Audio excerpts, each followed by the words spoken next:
मोदी जी जहां हैं वहां बैठे रह गए, लेकिन यहां पर सब सत्यानाश हुआ पूरे फरीदाबाद। फरीदाबाद में विकास के नाम पर ठगी की गई है और इस समय जो है बीजेपी को फूटी आंख से भी जनता नहीं देखना चाहती है। हम कहते हैं वो 1 लाख 2 लाख भी पार करना उनके लिए मुश्किल बनेगा। हमारा एजेंडा यही है कि जो जनता को स्मार्ट सिटी के नाम से ठगा गया है, जनता को वापस स्मार्ट सिटी जो है फरीदाबाद मिलनी चाहिए। सर, सबसे पहले चाहूँगा अपना परिचय हमारे दर्शकों को दें।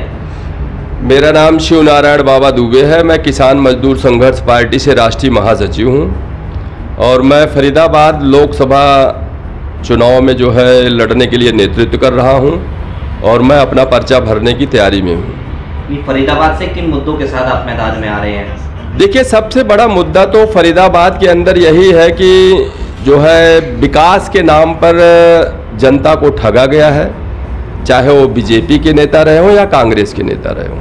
नहीं, अगर हम बात करें फरीदाबाद की, तो फरीदाबाद में जनता के अनुसार 2 पार्टियां ही टक्कर में हैं, एक बीजेपी है और एक कांग्रेस। तो ऐसे में दोनों पार्टियों के बीच आप अपनी पार्टी को कहां मानते हैं? देखिए, बीजेपी और कांग्रेस दोनों टक्कर में नहीं है। अगर आप ये कह रहे हैं कि बीजेपी और कांग्रेस लड़ाई में है, तो बीजेपी अपने भ्रष्टाचार से जा चुकी है और कांग्रेस पहले से ही ये भ्रष्टाचार करके हट चुकी है। इसलिए भ्रष्टाचारी दोनों हैं और आज की डेट में जनता एक तीसरा विकल्प ढूंढ रही है, जिससे कि मतलब तीसरा विकल्प उनके सामने किसान मजदूर संघर्ष पार्टी है।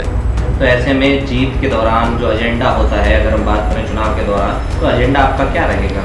हमारा एजेंडा यही है कि जो जनता को स्मार्ट सिटी के नाम से ठगा गया है, जनता को वापस स्मार्ट सिटी जो है फरीदाबाद मिलनी चाहिए। ये मेरा प्रथम उद्देश्य होगा और शिक्षा प्रथम उद्देश्य होगा और शासन प्रशासन की जो लापरवाही यहाँ पर जो हो रही है 10 साल से, इसको ख़त्म करना है। भ्रष्टाचार बिल्कुल जड़ से ख़त्म करना है और हमारी कच्ची कॉलोनियों के जो निवासी हैं, चाहे वो प्रवासी हो या यहाँ के बसिंदे हों, हर तरह से सभी परेशान हैं और वहाँ पर विकास के नाम पर फंड तो आया है, सरकार ने फंड दिया है, खट्टर सरकार ने भी फंड दिया है, लेकिन सब आपसी मिली जुली जो है भाईचारे में वो बट के जो है तितर का बितर होके रायता बन गया पूरा। इसलिए विकास नहीं हो पाया है। चाहे वो विधायक रहा हो, बीजेपी का सांसद रहा हो, पार्षद रहा हो, किसी ने विकास की तरफ ध्यान ही नहीं दिया। और पहली बात, इनको ये पता है कि प्रवासी और पूर्वांचल के लोग कॉलोनी के अंदर कच्ची कॉलोनियों में ज़्यादा रहते हैं। प्रवासी और पूर्वांचल के लोगों के लिए आवाज़ उठाने के लिए कोई नहीं आता है कि एक बार भी कोई ये कह दे। पार्षद से जरूरत नहीं होती है कि जाके पूर्वांचल का कोई आदमी अपनी पार्षद से बात कर सके, क्योंकि वो भी डांट के भगा देता है। हमारी मजबूरी रही है कि प्रवासियों की, कि प्रवासी लोग विश्वास तो करते हैं कि हम अब की बार कांग्रेस का नहीं, हम बीजेपी का बनाएंगे। टेस्ट बदलने के चक्कर में रहते हैं, लेकिन उल्टा पड़ जाता है इनको। इन्होंने सोचा था कांग्रेस के एमपी रहे हैं और कांग्रेस का सांसद हटा के फिर इन लोगों ने बीजेपी का ले आया।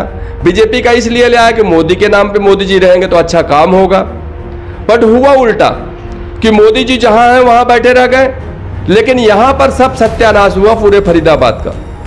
फरीदाबाद में विकास के नाम पर ठगी की गई है और इस समय जो है बीजेपी को फूटी आंख से भी जनता नहीं देखना चाहती है। बीजेपी तो दूर दूर तक लड़ाई में नहीं आएगी।